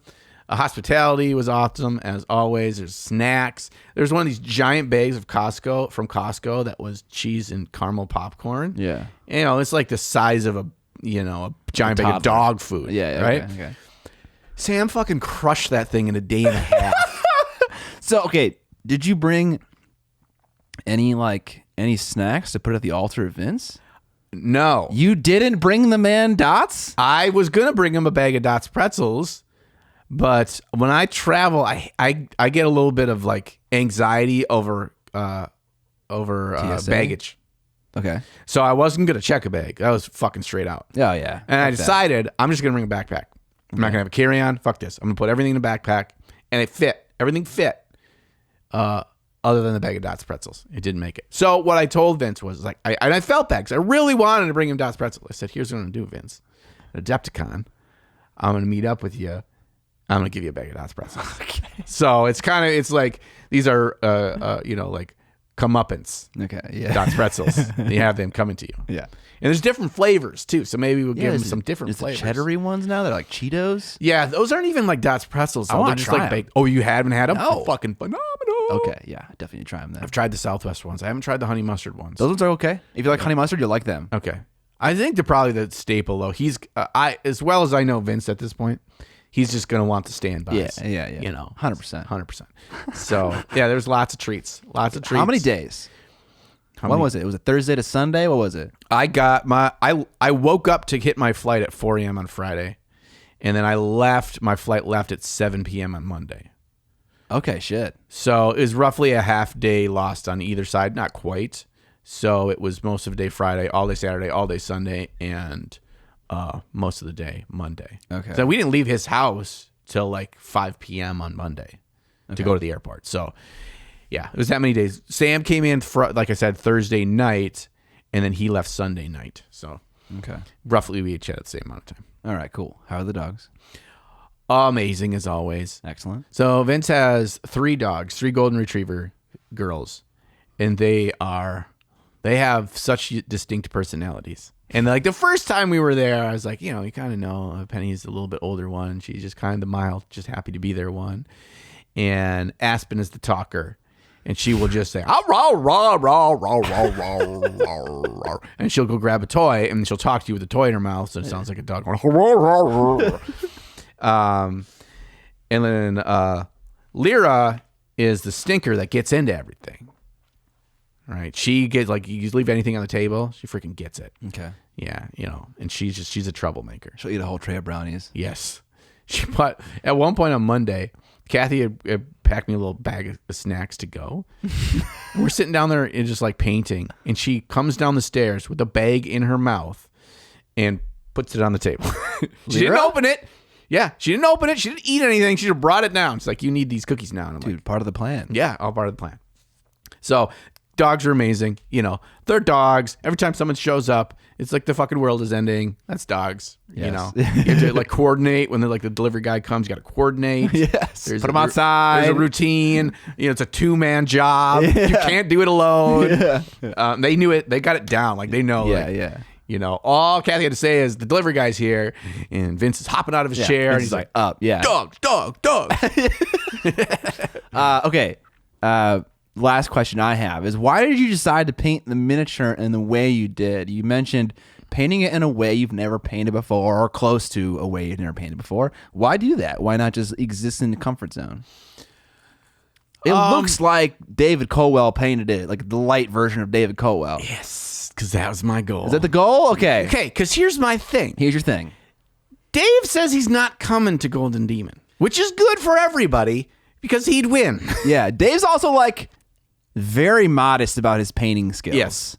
Yeah. Like too modest. Yeah. Okay, anyways, go on. And I much like Picasso, I go through phases where I see something and I just love it. It looks so interesting, whatever, and I want to learn it. I want to like absorb some of it. I want to see how it's done. I want to see how from the end product to me trying to replicate of that style. And so I've been in this mode. I've known that this was the way that I was going to approach this model since the first Golden Demon that was supposed to happen. That piece, whatever I was going to do, was going to be of the style. Because I've been like in love with and enamored with how he paints for the longest time. So this was my excuse to like put in the hours and figure it out. And then what I end up doing typically is I take something I've learned, I take something that resonates with me, I take something that I think it does really well, a certain style does really well, and I fold it in. And then it kind of like becomes my own version of how I paint going forward. And things fall off, things jump back on. I leave something for a while, I come back to it. There's a time where I did so much wet blending, and now I do a minimal amount of wet blending, and that will probably come back some too. So it was more of like, I am an ADHD painter. I need to do different things, and this was kind of my way to do it. If I'm going to paint a model to the best of my abilities and I want to try something out, I might as well combine those, two birds, one stone it, and see how it goes. That was my reasoning behind it anyway. Okay. Does that make sense? Absolutely. Yeah. I mean, it keeps it fresh, keeps it exciting. If you're going to sit in the fucking chair for 16 hours a day, you want it to be fresh and exciting. Yeah. And from a competitive standpoint, is it the way to approach wanting to win a Golden Demon? Probably not.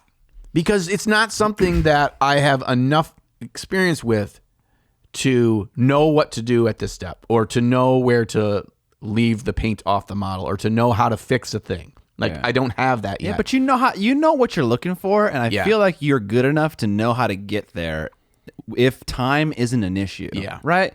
So it's almost like, as long as you're careful, you can try whatever you want to try, and if it fucks up, it doesn't really matter because you can fix this. It might take a while. Right. Yeah. Yeah, and that's I think that there's a certain level in your painting adventure where you can kind of get to that point. Yeah. And that's it's not like a bar, and then once you hit the bar, it's a 1 or a 0. You either have it or you don't.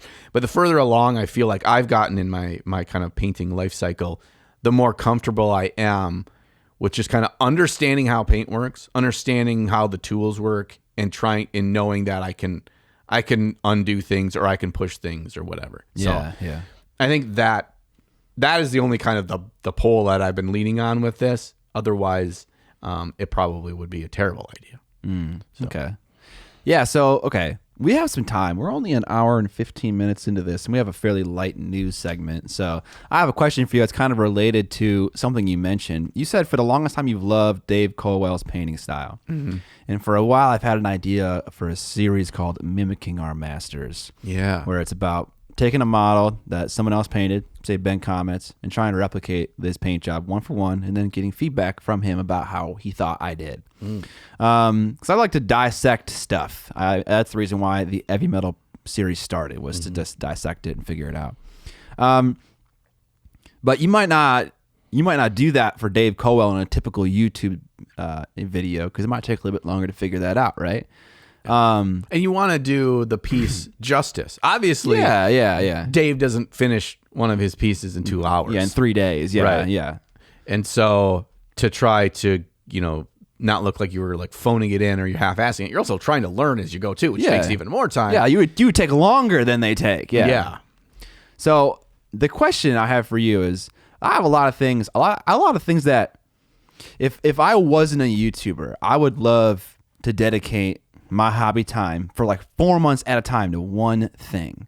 I mentioned this in our Facebook group, and maybe like making like a bunch of terrain that all matches, or making a sick ass warband like over the course of 2 months that's like heavily converted and all painted in a certain way. And that kind of content doesn't work very well on YouTube because it's a multi-part thing, or it's the same thing kind of over and over and over again. So I was kind of curious, do you have any hobby projects that you really want to kind of commit yourself to, but you can't because of that specific restriction? Oh, I was just listening this whole time, and in the end, you flipped it into a question for me. Okay. All right. I can talk about more ideas that I have that I've always wanted to do while you think. Yes. Go. Okay. I love the process of making movies, and scale models have been used in movies a lot. And so one thing I've always wanted to do was paint a scale model, whether it's like a spaceship, a tank, or a piece of terrain, and then film something in it as though it is real scale, and blow it up, do some kind of sequence, add some VFX, and like film a scene with the scale model. So it's like combining what I love, videography, miniature, painting, into one thing in like an industry standard way, which is like scale models for video. I saw a behind the scenes for The French Dispatch. That's Wes Anderson's newest film. And they use a ton of scale models. The airplane, a lot of the city, it was all scale model stuff. And I recently watched The Two Towers, and Helm's Deep was a big scale model and shit like that. And so, yeah, I would love to do that, but I fear how long that would take to make a large city or something like that. Yeah, time is a tough thing in the realm of YouTube because consistency is the king. Yeah. That you need to be relevant. Also, diversity. I feel like Yeah. I couldn't make 6 videos in a row making a war band. I feel like that would get old, wouldn't it? Yeah. Yeah, so... Yeah, it has to be. What I find, if I have something that I feel like, oh, this actually is most logical to be a 3-part series. Yeah. That I end up distilling it into one. Like when I did my kit bash, that Night Lords, whatever that thing was called, that video where I made my own model out of a bunch of different kits. I wanted that to actually be 2 or 3 parts.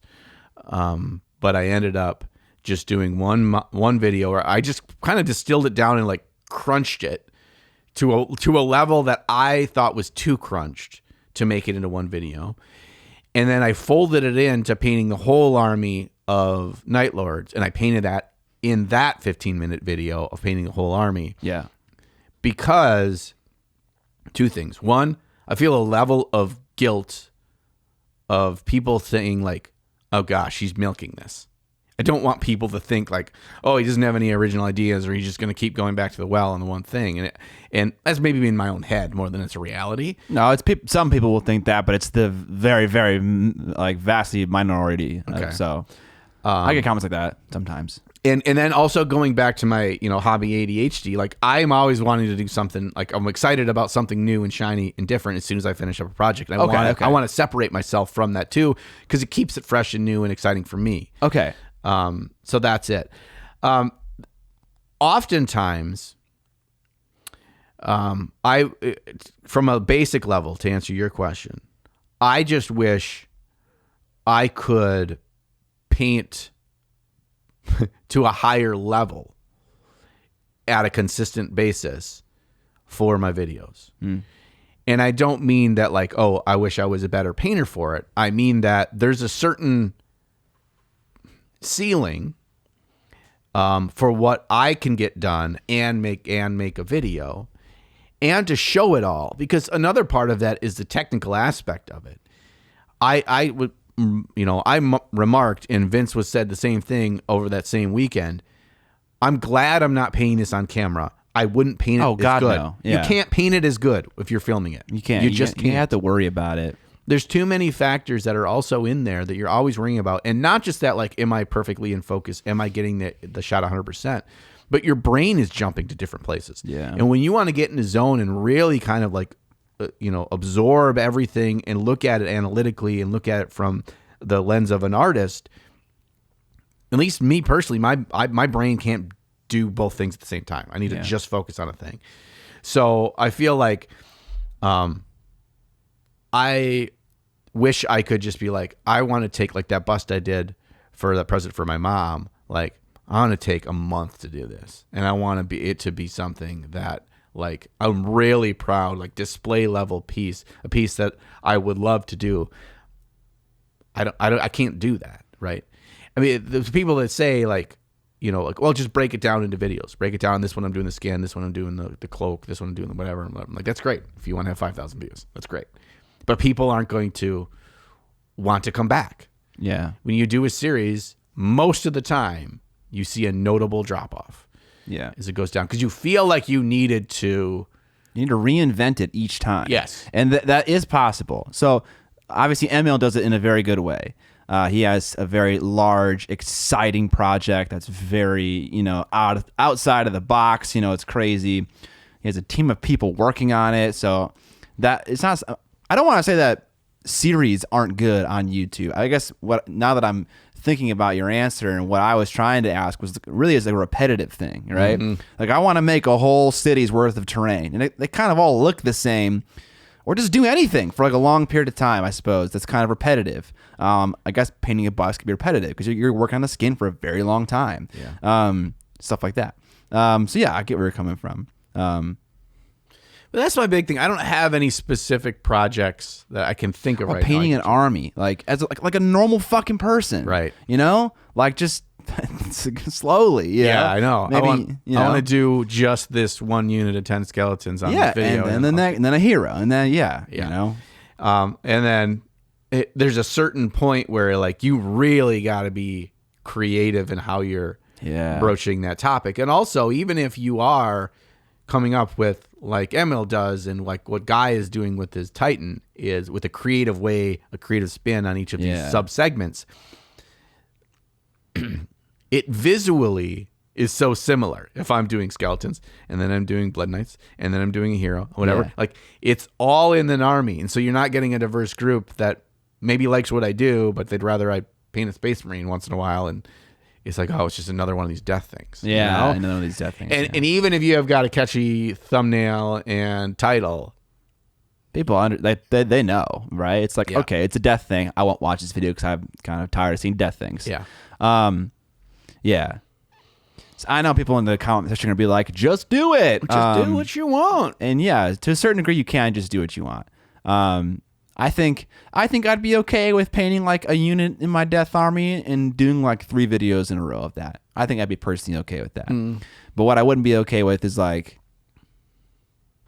converting a member of a war band and doing that 6 times in a row and then painting each one 6 times in a row. But that's how the time would break down. Like I want to spend 3 days converting one dude. Those versions I was showing you, I don't know how to do that kind of sculpt things. I need to fucking figure it out. It's gonna take a long time. Yeah. But they look so cool, and I want to try it out. I know. So, yeah. I mean, I'm in a similar boat. Yeah, that's something that's been weighing on me a little bit more lately than it has been normally. Yeah, I think that there's it kind of at the core of some of this is anytime you're really either going out of your comfort zone or trying something completely new, like the sculpting thing is a great example. Yeah. It's not just that you have an understanding in your head of how long it's going to take you to do that, to keep you on schedule, to get the video out in a week or 2 weeks or whatever. Because a lot of it's trial and error and you screw things up. I think you saw this when you did the little sci-fi garage thing. Yeah. So many aspects of that, like, ground you to a halt and you had to figure something out or you had to shift direction. Yeah. If you had done that kind of thing a half dozen times before, you'd be more, ready and understanding. Even if it still took you X amount of time, you'd know at least a better understanding of how long it's going to take you. Yeah. And it's tough. There's a level of fear of jumping in the deep end when you've got a commitment and you want to get stuff out and you just kind of hesitate on those ideas. Yeah. Yeah, the hesitation, and you do that terrible thing where I'll talk about it in a podcast, and it kind of gives you some feeling of success, like you've actually done it, and then you actually never do it, and you buy the shit for it, and you never do it. Yeah, I fucking hate that when I do that. So yeah, it was a great weekend overall at Vince's. We had a lot of fun. We did some alpha testing. I'm not going to talk about this very much. Oh yeah, I wanted to ask about the games being played. Or Vince and Adam's lawyers will be hounding me. Vince and Adam are in early stages. They have talked about it briefly on their own thing, so I feel like I can do it as well. They're coming out with their next miniatures game. Will be miniatures agnostic. Sam and I did an alpha run of this game, and it was a buttload of fun. It's still got a bunch of work to go, but I think the core of this game is super cool, and it's cooperative. So that was really cool because we had to, on the fly, shit was getting real, and we had to, our unit leaders had to scream to each other about, get your fucking guys over there. We need a medic over here. It was fucking great. It was super cool. And you can play it solo, too. Oftentimes, as great as it is to get together with friends and play a game, if I could play it on my own, too, or at least know that that's an option for myself, that's a really cool thing. So it's a very... very different game, very cool game. I'm excited to see how it goes. And Vince and I on Monday, and that last day it was just he and I there. He had his laptop out, and we were brainstorming stuff. We were shooting ideas. We were doing what ifs. We were doing all sorts of cool stuff because it's still early enough in the design phase. Yeah. Unlike Rain and Hell, when we were testing that out at the last VinceCon, it was tail end beta testing, right? It was tweaking. This is earlier on, and so I had a ton of fun. I could sit and do that and just talk about game systems, talk about what ifs, and talk about how could we give this feeling and how do we achieve that feeling through the game. So that was a lot of fun. I had a lot of fun doing that, and kind of that last day when it was just Vince and I felt like we had it was a kind of a version of Vince that I had never really had before. Like I hung out with he and I have hung out and do like virtual Discord paint chats. We're just painting and hanging out and chatting all that stuff. But just like being together, the first time I ever just been me and Vince hanging out, like that was one of the most memorable parts of the weekend for me, because I just felt like, where was Sam? Sam left Sunday night. His plane left Sunday night. Mine didn't leave to Monday night, so it was all day Monday, and so it was just really cool. It was just like he was still Vince, but it was like Vince. It was Vincey Vince, Pure Vince. It was pure Vince. It was Vince unplugged, unadulterated Vince. Yeah. It's Vince after dark. Would you call him Vincent? And I didn't. No. Call him shit stain. I'm just kidding. Jesus. All right. That's it for the topic. Out of the news. Not much news. John's got one item in here. I do. So speed paint. What a hot button phrase. Hot button. Everyone wants the speed. Paint it faster, motherfucker. Like that's like that is the the lost ark, the goblet of the kings. Yeah, right. Yeah, the Ark of the Covenant. Right. You're trying to find like the Holy Grail. You got drink from the frickin' carved wooden cup. Yes, motherfuckers. And I think he chose poorly. Yeah, fucking face melt. See skull. I fucking love that scene as a kid. Oh yeah. And I think maybe we could draw a connection between speed painting and that scene in that movie. We're always looking for this beautiful goblet, gem encrusted, solid gold, and we just find it and we will have wealth forever. You should just get the fucking shitty wooden cup. Just get the fucking wooden one, bro. It's way better when you drink out of it. Yeah. Okay, we don't need to be looking for these shortcuts anymore. So you're just saying that we shouldn't use Army Painter speed paint? Shit, that's not what I'm saying. I'm saying that they, the Nazis. Oh God. In the Indiana Jones movie, the game. Oh, wait, I don't want to say that. The companies are trying to see what we covet. Yes. And then they are going to trickle down. Yes. Their little plastic goblets. Right. We will buy them all. Yes. It's more about what we want and them providing a service for that desire. Yeah. And I'm not shitting on contrast paint. I like contrast paint. I'm not shitting on these new Army Painter speed paints, which is what the actual news topic here is. And this is not newsy news. It's not new newsy news that Army Painter is coming up with their contrast alternative. Dana Howell just came out with a great video on this speed paint, and I thought it was very informative and look at Scott's got some of them too. Grave Lord Gray. About the comparison and how they're less than half the price and do the same thing or even better, which I think is great that we have hobby alternatives. So right now, I think the hype is starting to come. We're getting close to 2022, which is when these are going to launch. I did some searching online to see if I could find a release date. I couldn't find it, but it sounds like early 2022. So probably January, February, March. Q1 is when we're probably going to get these in our greasy little hands. Greasy. So at $3 $3. Oh, they come with the shaker. Hear that? Oh, that's a nice little soundbite. $3 a bottle as opposed to $8+ a bottle for contrast paint. Jesus Christ. Yes. So that's kind of a thing. I think with Dana's video, I think there's probably others out there as well. We're going to hear more of a hype. So even though it's not the first announcement that Army Painter speed paint is going to be a thing, it is a thing now. An interesting thing about this. Lots of interesting things. Lots of things in general. So many things. Yeah. That I find interesting is when I look at contrast paint, and there's a lot of hype about how we can get your stuff done painted. But when people look to, and the ones that I think are most, probably most prevalent or most viewed or people look to when they think about contrast paint, Juan Hidalgo is one of them. So Juan Hidalgo in his series of heavy contrast, my latest video I said heavy, or 2 videos ago I said heavy metal instead of heavy metal. Yeah, you fucked up, bro. And I'm just like, no, I'm not saying it like that. That's stupid. Yes. What? It's stupid to say it without the H? Yes. Bro. It is. Respect our British overlords. Yes. He's a true red-blooded American. Right. It's got a fucking apostrophe. Yeah, dude. That's what the apostrophe's for. It replaces the H. Okay. If I have a British accent, how do I pronounce heavy metal? It's spelled with an apostrophe. With a British accent, how do you say the word heavy metal? Heavy metal. Okay. How is that different than how you say apostrophe EAVY metal? It isn't. But then why do you have to spell it different? Because they're making it, they are setting in stone how it should be pronounced. Because there's some dingus out there somewhere. It doesn't say heavy metal in a British accent in parentheses. You know, that's way better. Because heavy metal is already a thing. Oh, right. Yeah, it's all about branding and creating an IP around it so people can't steal it. Yeah. Sorry, Juan, this has nothing to do with you. Wait, I was like, why did Juan come up? Because he has the heavy contrast series. He does. He stretches those paints to the fucking limit. And his are examples of like, holy shit, this is what contrast can do, because he makes phenomenal works.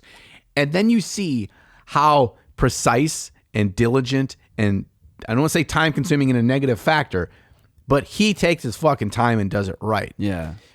That's not what they advertise them as. Spoilers, any paint can do what he does. Yes. They're very vibrant. They're like very much of a Games Workshop style. But it's not him saying, I'm going to paint this entire warband in 45 minutes using only contrast, and it's going to look this good. I'm sure he could still make it look pretty damn good, but not as good as when you take your time and do it well. But yeah, so it's all, they use the word speed paint in the name. Technically, you can paint very fast with them, but you can paint very fast with regular paints too. True. So that's the only news item that I had, and I'm sure there's other news out there that is not on our radar because we don't have the research goblin with us today. We need to get him back on the job. I think he's been like in the corner eating ham sandwiches. Yeah. Also, if you want to send us news to talk about, you can do that. news@trappedunderplastic.com. Send it to that email address and we will look at it. So we don't miss the news. I have something of a news item. Oh, okay. I had a video pop up in my recommended. It was an older gentleman, but it was a hobby video. I would say he's probably in his 70s. And I was like, okay, let's watch this video. Let's crank it out. Yeah, let's just see. Because like I have a thought about older gentlemen and the kinds of videos they make. And I was like, let's see if I'm right or wrong. I was very happily wrong. All right. Robert Talone, or just Talone, is a sculptor and caster. I think maybe more of a caster than a sculptor, but I don't know. Who has really fun, engaging, and informative videos about old school casting methods.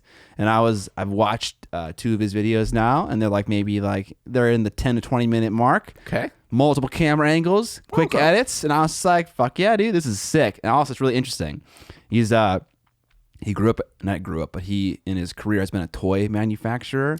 Toys. And he's been in it for like 30 years. So he has all these fucking tricks, and I'm fucking eating up the tricks. Yeah, just like that. But yeah, check it out. It's really cool. Robert Talone. I will have it in the description and in the show notes below, so you can check it out. That's cool. I like news spread across, to things we found out about. They're news to us. Yes. Make some news for you.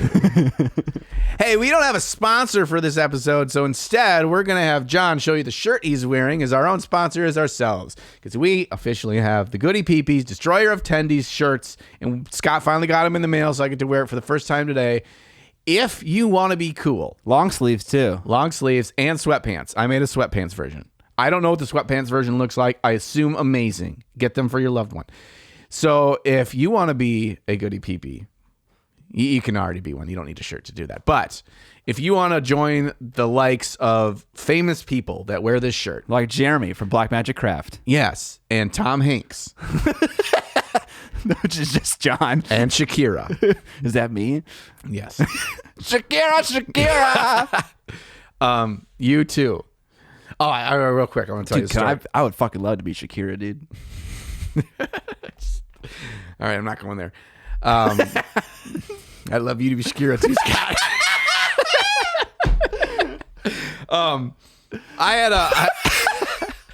I'm sure Amber would appreciate that.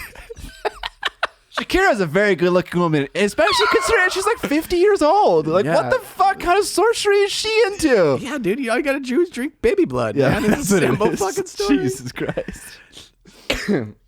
So I had I'll do a little, speaking of celebrities. Speaking of Shakira, I'll do a little name drop. So I had a fun call, Discord voice call with mini wargamer Dave the other day. Yeah, dude. Dave Nordquist. Yeah, and I had a chat with him before, kind of in passing, but I'd never met the dude in real IRL. Mm-hmm. Very nice dude, very cool dude. I'm like, God damn, like I think you're a cool dude. I don't listen to any of the things that those guys say in your comment section. What are they saying in his comment section? I don't know. I just like to throw that kind of stuff out and see how he responds. And he just laughed. I was like, I'm just kidding. I don't know what to say about you, Dave. And so he got talking. He's like, I just have enjoy watching your videos. And he's like, I think I figured out why. I'm like, okay, hit me. He's like, because you look just like Tom Hanks. And I'm like, you fucker.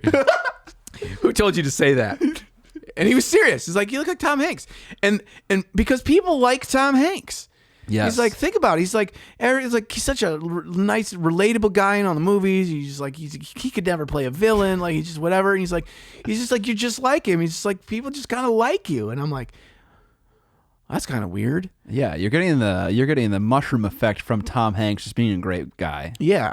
But I thought like there's a big contingent of people that don't like Tom Hanks right now. Who the fuck doesn't like Tom Hanks? There's something in like there's a political realm of something right now. Okay. That I don't think people like him, and I don't know exactly what it is. I'm sure people would say in the comment section. I'm sure as soon as you say it, I'll be like, oh yeah, that was the reason. But anyway, I don't know. Oh, it has something to do with with COVID or something maybe. I don't know. Okay. Anyway, so I just thought I'd share that. I laughed so hard. I was like, wow, okay. So because Tom Hanks is, people, if you associate, then it doesn't matter what I'm like because they'll just think, oh, it's Tom Hanks. I'm supposed to like him. Mm-hmm. So then my thought was like, so you're telling me if I looked like the kid that played Draco Malfoy in the Harry Potter movies, people wouldn't like my shit at all because they'd see you. Like, you see Draco, you see him when I was an adult, and you're still like, a fucking shitty-looking son of a bitch. Yeah. Yeah, he's fucking evil. Yeah. I don't like him. I know I'm not supposed to like him. Right, exactly. So that's what I learned. Thank God you don't look like Draco Malfoy. Yes. And thank God you look like Shakira. Yeah. And that's why people watch your videos. Baby, what you talk about? All right, welcome to the end of the episode. Thank you for hanging out and listening to the episode the entire time. I appreciate that, and so does John, I think. Kind of, yeah, sometimes. Okay. I want to talk about one thing real quick. I remembered that from a conversation that I had with Vince before we end this episode, and that was he talked to me about the actual judging process. At Golden Demon. Not what they do to judge, but the steps that you can take, or not that you can take, the steps that happen, so you know if your piece is going to make it or not. Okay. So when you go up there and you turn your piece in, whoever takes your piece will look at it and they put a green sticker on it. Oh shit! If you don't get a green sticker, you're just fucked. You're done. Now he's like, that's not 100% true because sometimes the person that takes it, very little percentage of the time, that person isn't the one, and then someone else will go through and do it. It's like, that's pretty much it. And they have other sticker colors too, that for different things. And I can't remember what they were, but that's the main one. I don't know if it's green this year or whatever, but that's whatever he's seen. And so there if you don't get the sticker right away, you don't. I'm like, I wouldn't even want to look. I know. I'd run away. Yeah, I'd drop out. Yeah, because I don't want to know. I want the. It's not even so much I want the good feels for the next 24 or whatever hours. I just don't want the bad feels. Yeah, bro. I would feel fucking terrible if I just give it over and there's like immediately some crony just fucking shuts you down. Yeah, I'm like, holy shit. Oof. Yeah. So then from there, when you get to like the actual judging, they put them all on a table, and they're in a circular table, and each of the judges is sitting around the table, and they look at a thing, whatever, and then they pass them along. Okay. If your piece goes to the center of the table, then it is talked about by everybody. If it doesn't get to the center of the table, you're out skis. So he's like, and it's out in the open. If you know where they're at whatever time, you can just stand by and watch. And I'm like, nope, I'm not doing that either. Fuck that. Yeah. So that was really interesting because Vince is telling me his experience because he's competed in, I think, 2 Golden Demons now, maybe more. But he's like, he knew like the systems. I'm like, God, don't pull behind the curtain, Vince. I want to be. I didn't even know that, Vince. You didn't need. So I know where to not be. Thanks for telling me where not to be. And then, but what he's going to do, he didn't say this, but I just fucking know him. He's going to be the one that stands around the table and looks at all this. And then he's going to come find us. And he's going to be like, hey, I know if you made it to the center table or not. No, he's not going to do that. Oh, he would. He would. Okay. I don't think he's going to push buttons if they don't want to be pushed. Yeah. He's too nice of a guy for that. Right. Yeah. But he also likes a friendly jib. He wants to torment a little bit. Yeah. He's like, I know. Okay, here's my thought. If he says that, if he comes up to you and says, I know if you made it to the center of the table then it's or good not, news. It's good news. Yeah. Because what kind of unholy asshole would come up and say that and they know you didn't make it to the We're center of the already table? thinking about this futuristic situation. These are future times. Yeah. All right. If you like the podcast and you want to support it, there are many ways for you to do it. There's some free ways and not free ways. The not free ways are to watch our ads. It's our channel with various browser add-ons. We play an ad every 30 minutes.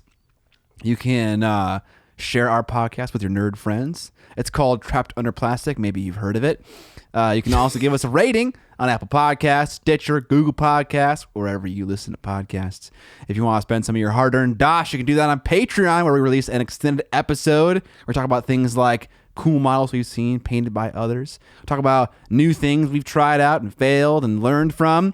We also give feedback to a community member. So as a patron, you can supply a model for us to give feedback to. And you can also, while doing that, give us a topic to discuss. Sometimes our topics come from our viewers. You can also buy our t-shirts, our merch, our coffee mugs on our the theme song. It's a coffee mug theme song. You can buy that on Teespring. Everything's linked down in the description below. Also, if you another creative way I just thought of just now to support us and not cost you a dime, New ways is find somebody that needs to advertise for something, doesn't matter what, and you say, hey, you should advertise on this podcast for your widget. Are you doing our job for? Wait, are you asking our community to do our job for us? Yes, because it doesn't cost them any money. Be like, hey, I work for an insurance agent. I should go talk to my boss and say, hey, we could have John and Scott say, we are farmers. Bum, bum, bum, bum, bum, bum. Yeah, that's the last free one you get, farmers. Yeah. Yeah, if you want to do that, sure. Okay. That's it for this one. I hope you all have a happy holidays. You get some hobby time in for GD's sake. And until next time, we will catch you on the Flippity flop.